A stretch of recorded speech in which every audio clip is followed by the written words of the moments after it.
An incident happened in the Black Sea that can't just be summed up as one less military facility. We're talking about Novorossiysk and the strike in the port on a Varshavyanka class submarine in the area where the Black Sea Fleet is based. This is the class of submarines that Russia has used as carriers for cruise missiles. In other words, this isn't just symbolic hardware, it's a tool for striking cities and infrastructure. At the same time, unofficial information is emerging from the Russian side. One Telegram channel reports 14 dead sailors, the possible presence of conscripts, and one officer, as well as damage to the submarine. No particular details. That same source suggests negligence, claiming that there were supposedly signals about preparations for attacks, but they weren't acted upon. I want to emphasize that this is not an official report. These claims need to be verified. But even as a symptom, they're important. When the system nervously denies and at the same time looks for excuses, it rarely looks like nothing happened. And now, the main point. A strike on a submarine in port is always a risky move, one that goes far beyond the borders of a single country. Because a port isn't just a single target out in a field. It's a complex zone with fuel, ammunition, equipment, civilian docks, repair shops, storage tanks, and logistics. And when something hits there, no one from the outside has the full picture. What exactly is nearby, what's loaded, what systems are on board, what the fire readiness is, or what safety protocols are in place. The military might call this an acceptable risk. But for the neighbors in the region, it sounds very different. And what if next time there's a chain reaction? This is Nia Novak with you. Let's figure this out together. First, it's important to clarify right away, we're not talking about a nuclear missile carrier. The submarines in question are the Varshavyanka class diesel-electric subs. This isn't the kind of platform that by itself implies a nuclear scenario. That doesn't change the main question. There can be all sorts of things in a port. And during wartime, neither side is obligated to disclose exactly what's docked nearby. That's why strikes on military units and ports always have a regional dimension, because the Black Sea isn't a closed lake. Here you have shipping routes, insurance, ecology, trade flows, and the nervous system of Europe. And that's exactly why the Kremlin is now doing what it always does when it hurts. Staying silent, denying, taking the topic off the air, and withholding transparent information. Official channels are trying to create the impression that nothing happened, or that the information is unconfirmed. But at the same time, statements are coming out from the Russian side that, to put it mildly, don't make any sense. One of the Russian Telegram channels writes that 14 naval servicemen were killed as a result of the attack, and that most of them were allegedly conscripts. They also mention one officer. The channel adds the submarine was damaged, but they don't disclose any details. And most importantly, they openly talk about negligence. According to their version, there were warnings about a series of attacks being prepared against the fleet, but the information never reached the leadership. And supposedly, the president of Russia wasn't even informed about the consequences. Here's another detail. At the Russian Ministry of Defense, they supposedly responded that there were warnings, but there are too many of them. It's impossible to check everything. And in the Kremlin, they allegedly stated that protecting the fleet is not an issue the president should personally handle. I want to emphasize, this information is unofficial and needs to be verified. But it's important, even as a symptom, because if everything were truly under control, the system wouldn't need to nervously explain why they didn't report, why they didn't check, why they didn't confirm. And if there really were casualties, then the denial looks even worse. There's a simple logic here. The Russian authorities aren't slow to tell the truth because they don't know it. They don't tell the truth because it's convenient for them when losses don't exist publicly. It's easier for them to erase reality with silence. For the regime, conscripts are expendable. If it's true that conscripts died, then that's yet another proof. In this system, human life is worth less than the image of everything is fine. But this story matters not only as a portrait of Russian lies, It matters as a signal of a change in the nature of the war in the region. A submarine in port is a protected target. It's not a truck on the road. It's an area with security, patrols, surveillance systems, and anti sabotage measures.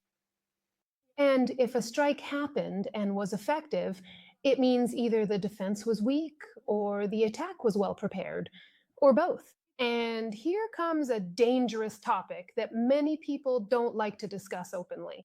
Are the sides starting to act faster than they have time to think about the consequences? For Kiev, any successful operation against missile carriers is a strong argument. It reduces the possibilities for terror.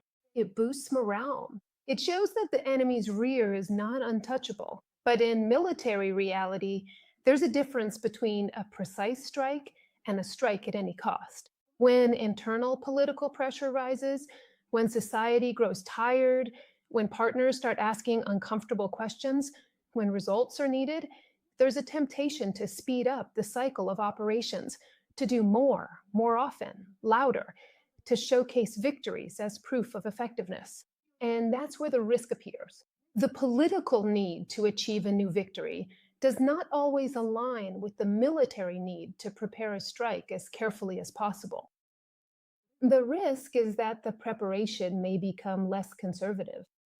The assessment of side effects may become shorter. Communication may become more triumphant than restrained. The European viewer has the right to ask a direct question. Is Kiev thinking not only about the effect on the front, but also about the risks to the region?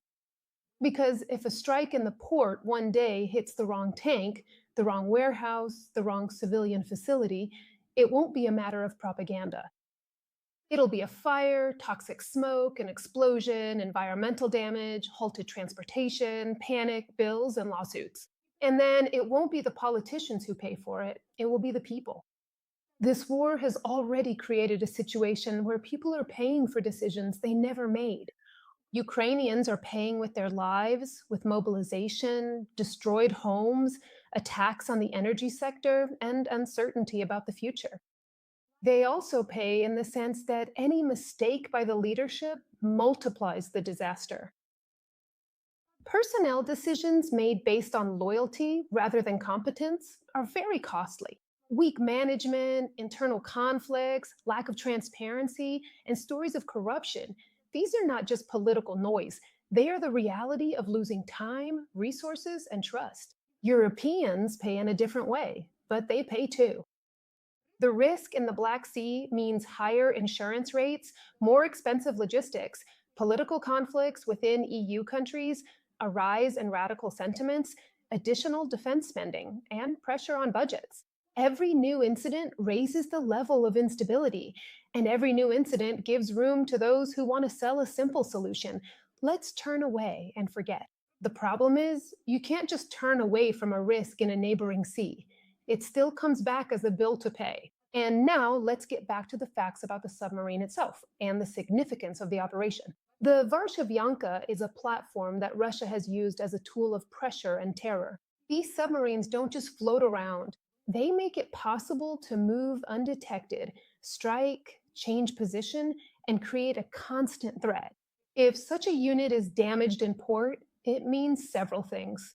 First, repairing such a submarine is a complicated matter. It's not just about repainting the hull, it's about infrastructure, docks, specialists, spare parts, and time. For a country under sanctions, this is always worse than the reports suggest. Second, even if the damage isn't critical, the very fact of being hit at the base undermines confidence. It's a blow to the fleet's sense of security. It forces changes to routes through the straits. It means extra spending on security. It changes the patrol schedule. And when the fleet is forced to focus on defending the base, it has less freedom for other operations.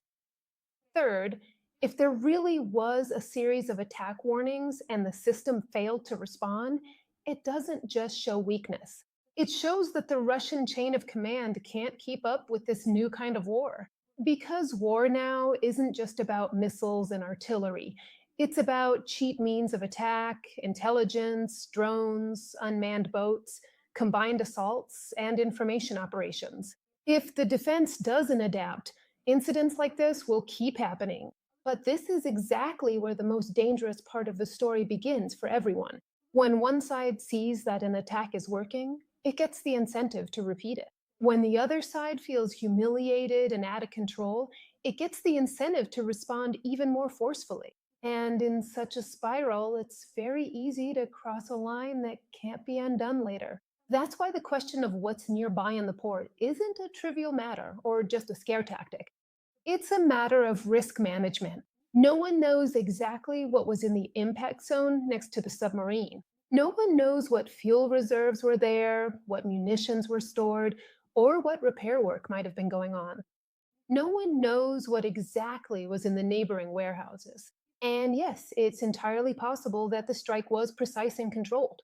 But in war, the problem is that actions aren't always controlled. And the more often such attacks happen, the higher the chance of a mistake or an unpredictable effect. And there's another aspect that can't be ignored: communication. When one side tries to present every strike as a show, it loses some trust in the eyes of those who care about stability. And when the other side lies about the casualties and pretends nothing happened, it shows that it can't even take responsibility for its own people. Both models of communication are toxic because both reduce the chances for a controlled de escalation. And here it's worth speaking plainly. In this war, there are politicians who are tempted to win in the news, even if they're losing in reality. In Moscow, that's the usual model. There, it's more important not to have a bad image than to have people stay alive. If conscripts die, but officially nothing happened, that's the answer to the question of how they treat human life there. In Kyiv, the problem is different. There, it's critically important for the authorities to get support both inside the country and from abroad. And this creates a risk that some operations will be presented as symbolic, even if they carry additional risks for the region.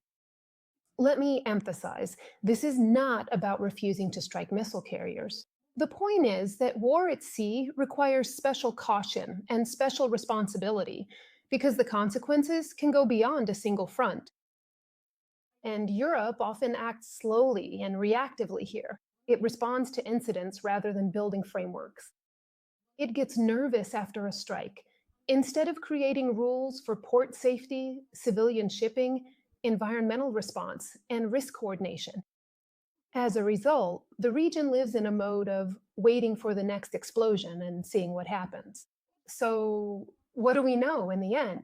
There are reports of a strike in the Novorossiysk area on a Varshavyanka class submarine, which is one of Russia's tools for missile pressure. There is unofficial information from the Russian side about 14 dead sailors, the possible presence of conscripts, and negligence in the defense system. There is a typical reaction from the Russian authorities: the bare minimum of truth, maximum silence, and an attempt to pretend the issue can just be erased. There is a regional risk. Strikes in ports raise the stakes for everyone because it's unclear what exactly is nearby and what the possible side effects might be. There is a political risk for Kiev, the temptation to rush for new victories and present them as proof of strength, even if it reduces the margin for caution. And while in Berlin they exchange formulas without concrete guarantees, Kiev tries to demonstrate strength through real actions. And there is a logic to this. If the missile threat from the sea decreases, that's a plus for the region's security.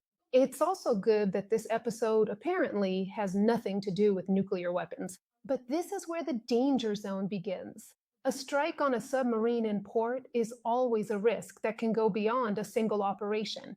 Whose underwater drone operator can see the target so precisely as to rule out a mistake? Does intelligence really know everything that's actually in the waters and in the port on a given night? And even worse, if the Russian system is so careless that it misses warning signals about a threat, then it's just as careless with fire safety, fuel storage, ammunition, and evacuation procedures. With that kind of logic, a single strike can set off a chain of events that neither side can control anymore. And that's exactly the scenario that must not be allowed to happen. This was Nia Novak with you. Subscribe and leave your comments. See you next time.